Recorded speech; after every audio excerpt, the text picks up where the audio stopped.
Food. We all eat homemade food, but depending on whom you ask, the idea of homemade food will vary from family to family, region to region, and culture to culture. My mother's family, they made a business of cooking homemade Mexican food for more than a generation. In 1958, Pablo and Josephine Gomez moved their entire family of 2 boys and 5 girls from Fresno to Turlock, California.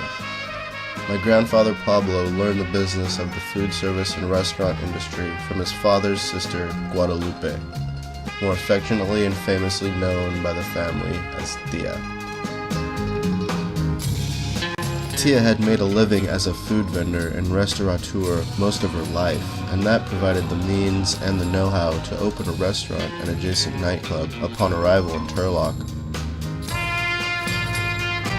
Pablo and Tia opened the Mexican Kitchen and Pablo's Club in the heart of Turlock and quickly established a reputation for offering delicious homemade Mexican food and after-hours nightlife. Both establishments soon became a staple of Turlock's family eateries and late-night entertainment venues. With a meticulously cleaned dining room and kitchen and an attached nightclub, it was an inviting place for anyone looking to have a homemade meal and cut loose. Business was good for the Mexican Kitchen. If you've ever worked at a restaurant before, you might be able to understand the amount of work it took to run the city's only Mexican restaurant that made their own flour tortillas.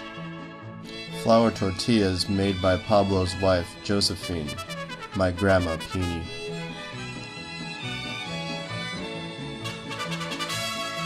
With such admiration among the community, it was no wonder the Mexican Kitchen received so much local recognition along with numerous awards.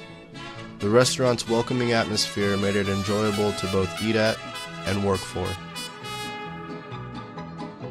The customers were people from all walks of life. Everybody came to the Mexican Kitchen. From farm workers to wealthy Turlock residents, everyone felt right at home in this warm, family-friendly establishment.